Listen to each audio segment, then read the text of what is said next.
Name's Gabriel. They also call me Tekuani. My boxing name, Tekuani. It's a jaguar. Or just any kind of predatory animal that'll bite the shit out of you, man. How long have you been training here? Here, man, about 4, almost 5 years now.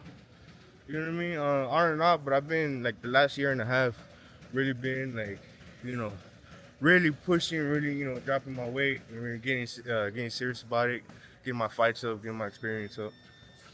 Oh yeah. Tell me about this gym. Oh man, this is home right here. You know what I mean? I don't think I would train anywhere else. You know what I mean? Like the love and like the way we all help each other out here. You know what I mean? Even when we're sparring, right? You saw with that new guy, everyone daps each other up.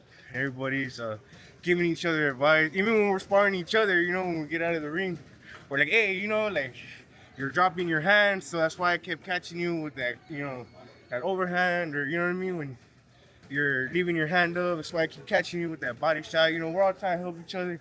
That old saying, iron sharpens iron. So we do our best and try to, get everybody elevated up. How did this whole place start? Man, so I know my coach right here, he's fight professionally. I don't know if you look on the inside right here, he's got, his fight cards or for the Mike Tyson undercards and stuff like that. I know he for sure fought for 2 world titles. You know what I mean? That was, before I came around. And then his son, the other coach, boxed as an amateur, had a really good amateur record. I don't want I'll let them, share that information if they want to. But I know they defeated some big names that are still boxing right now too, whenever they met in the amateurs. So, you know what I mean? I'm really blessed to have found this gym and then, found a coach that really cares about the sport of boxing and puts his heart into it. Do you know how much equipment that they started with, like 5 years ago? How much has it changed from 5 years ago to now? From 5 years ago to now, the gym itself has pretty much been the same. We've maybe cycled through a couple bags, cycled through a couple treadmills. But I mean, all in all, it's pretty much the same setup as when I came 5 years ago. Obviously, the people, you know what I mean, come and go. There's a couple, like Jesse Elizondo fought out of here, Brittany Ordonez. There's another, her name's in there. I can't think of her name right now, but there's a couple professionals that have fought out of this gym as well. So I was really excited to sign up. Mm-hmm. What do you think is how were you when you first started versus now? Oh man, I'm coming into my own. I'm kind of developing my own style. Getting a lot more relaxed, a lot more control. You know what I mean? In there, when I first started, it was just running gun, going and boom boom, try to get as many shots off as you could. But now you see, like even though throwing in a couple combinations and stuff, I'm still trying to pick my shots a little bit better. My conditioning, is even when I'm not, even though I've taken these 2 months off, my conditioning is still kind of where I can easily gain it back.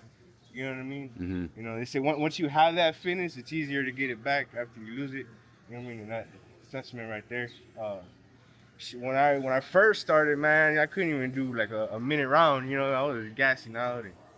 But through all that, you saw I went 3-minute rounds. Even my second week back. So I'm noticing improvements in myself. I'm also dropping weight. When I started training here first, I was 268. Around 265. Right now I'm at 210.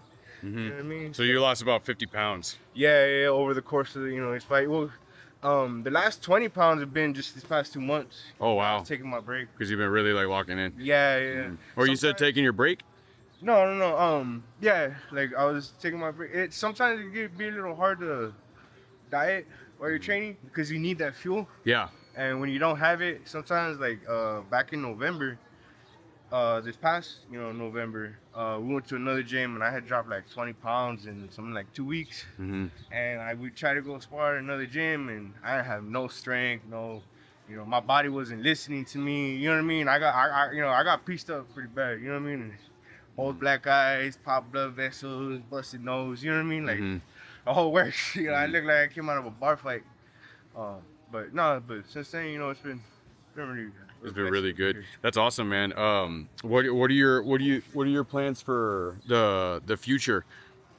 Like, what are your goals right now? What are your goals with your boxing career?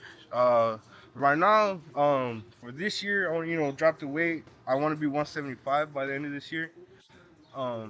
And just try and get as many fights as I can. I do eventually want to go professional, and that's something I'm kind of trying to hit the ground running with. I'm really kind of climbing up there in age. I'm 31 right now. So I got a couple more good years to really like get where I want to be, but it can be done, right? Crawford showed you can be a world champion at 37. You know what I mean?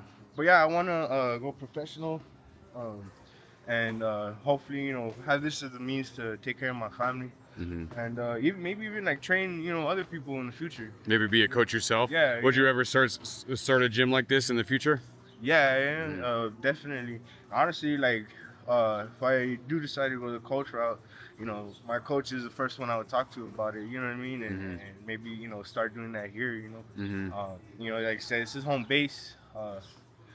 I've had opportunities to train other places, and I won't take them. I won't train. This is home for me. Yeah.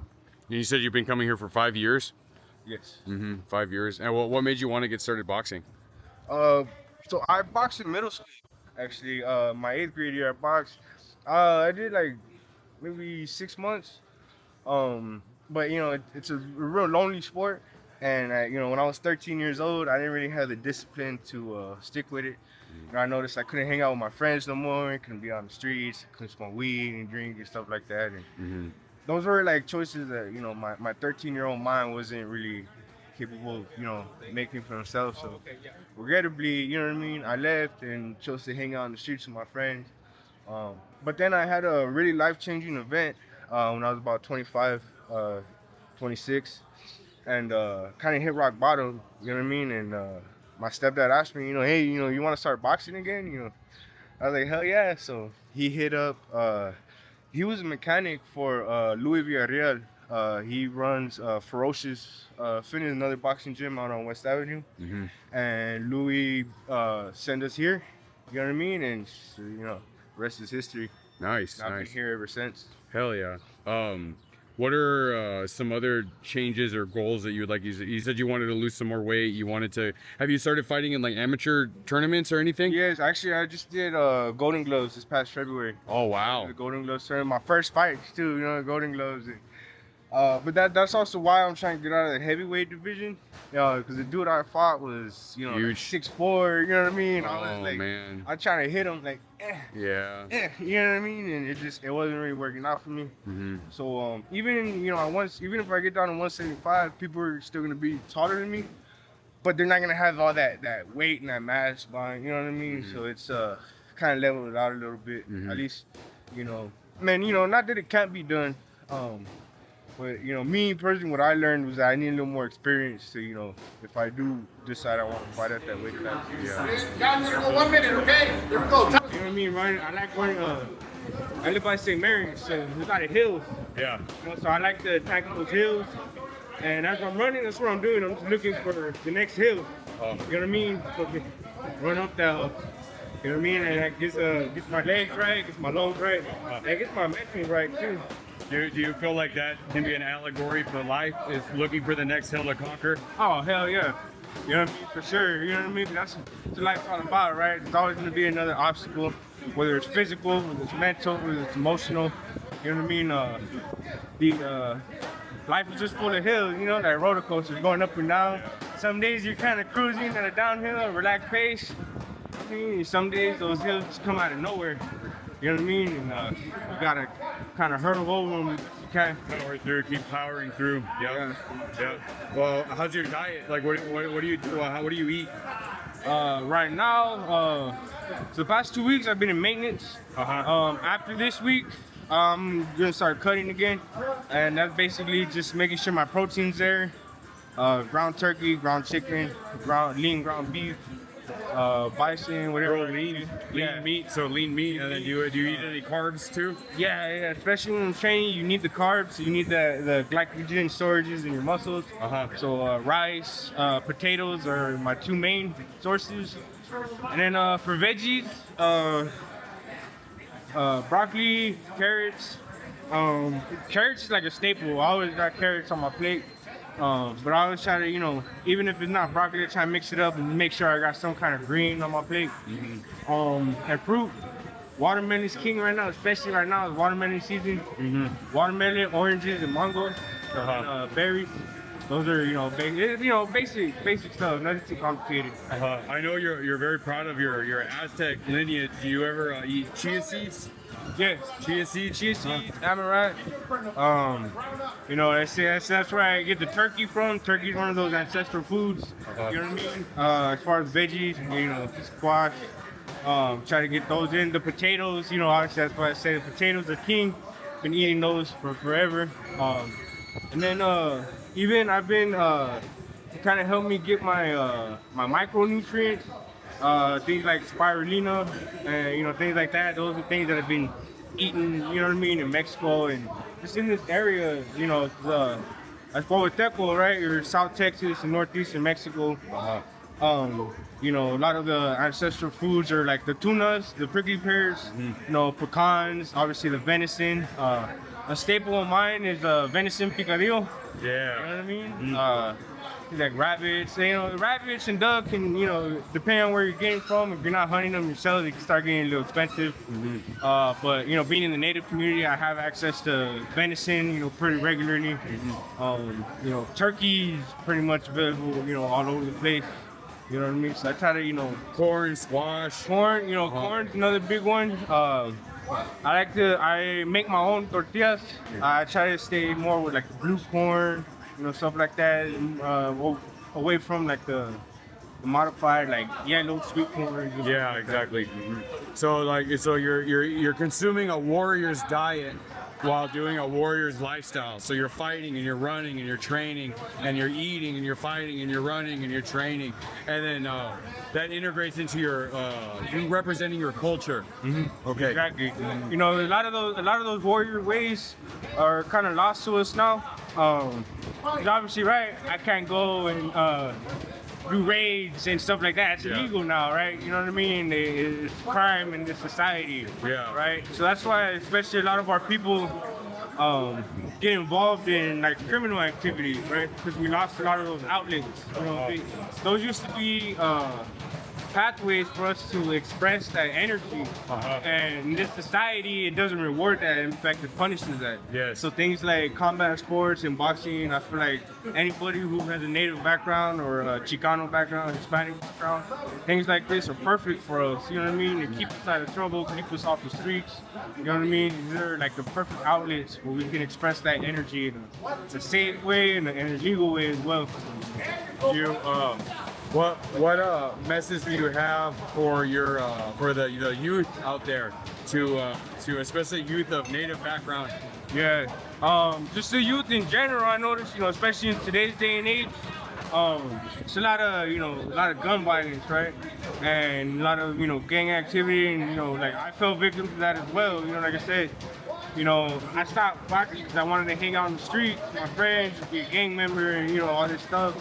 And there's better ways to that. And my message to you is, find a way to express that contributes and helps lift your people up, as opposed to tearing your community down.